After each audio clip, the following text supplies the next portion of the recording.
Salut tout le monde, j'espère que vous allez bien. Aujourd'hui dans cette nouvelle vidéo, on va rêver du nouveau MacBook 2018. Allez, c'est parti.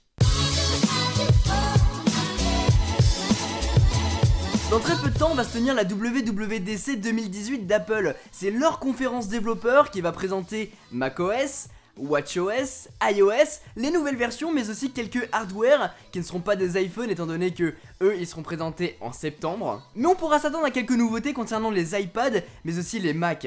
Et hier je traînais sur Pinterest et je suis tombé sur ça.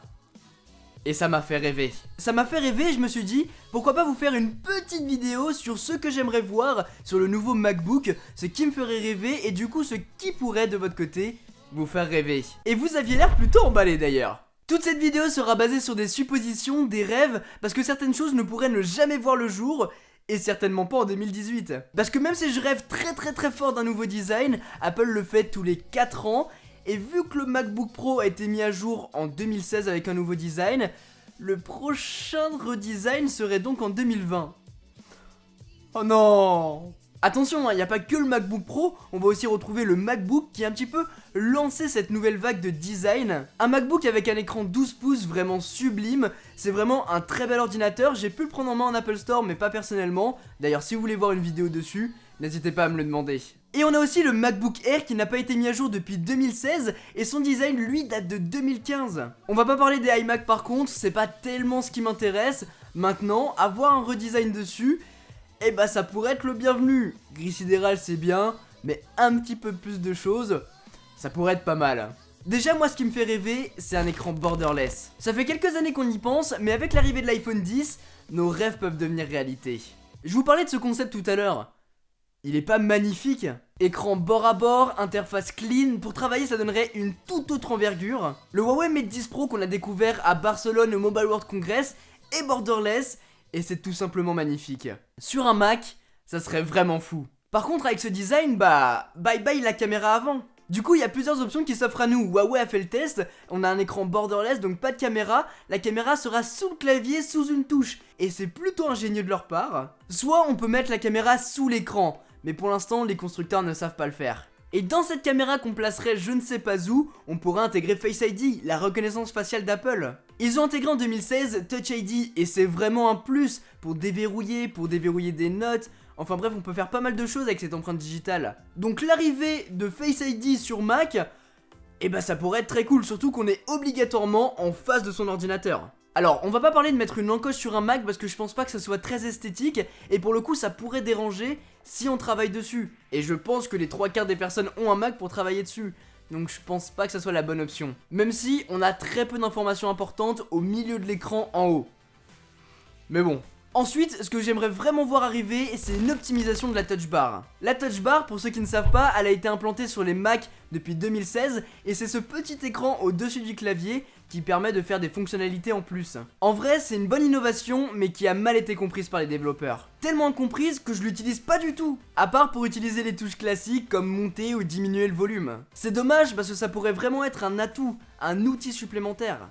Sur nos MacBook Pro, on a 4 ports USB-C. Ça a fait énormément couler d'encre quand ces nouveaux MacBook Pro sont sortis, et moi au final ça ne me dérange pas du tout. Mais de mon côté ce qui manque vraiment c'est le port de carte SD, parce que pour mon métier en tout cas ça me sert tous les jours, et c'est vrai que utiliser un adaptateur pour ça, bah j'aimerais bien m'en passer. Finalement ce que j'aimerais énormément voir sur ces éventuels MacBook Pro, c'est vraiment un processeur quad-core et une carte graphique dédiée sur la version 13 pouces.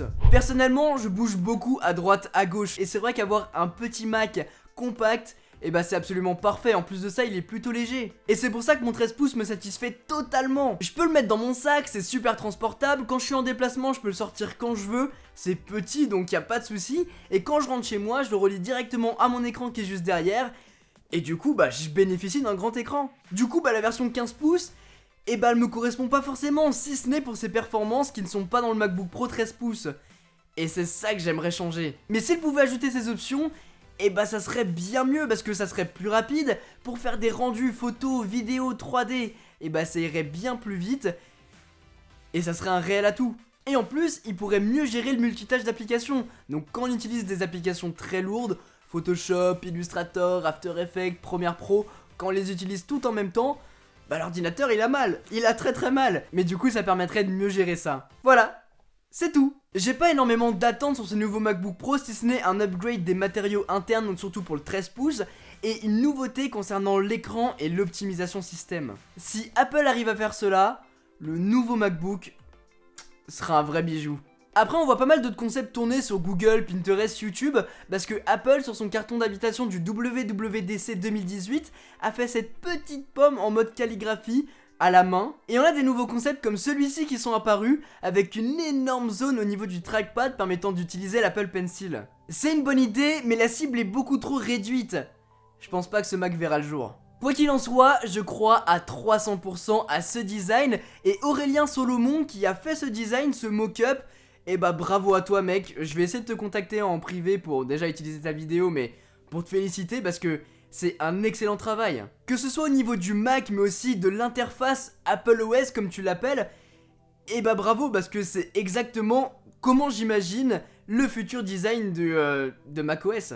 Ça serait super sympa comme ça. Je vous mets la vidéo d'Aurélien dans la description. En tout cas les amis, j'espère vraiment que cette vidéo vous a plu. J'espère que j'ai pu vous faire rêver à travers celle-ci, et n'hésitez pas à me partager dans les commentaires le Mac de vos rêves. Lâchez-vous, hein, on est là pour ça, et si jamais vous avez des bonnes suggestions, et bah j'en prendrai peut-être certaines pour en faire une vidéo, basée sur vos suggestions, vos commentaires. Si cette vidéo, si ce style vous a plu, n'hésitez pas à mettre un pouce bleu et à vous abonner si ce n'est pas déjà fait. Sur ce, c'était Quentin, passez tous une très bonne journée.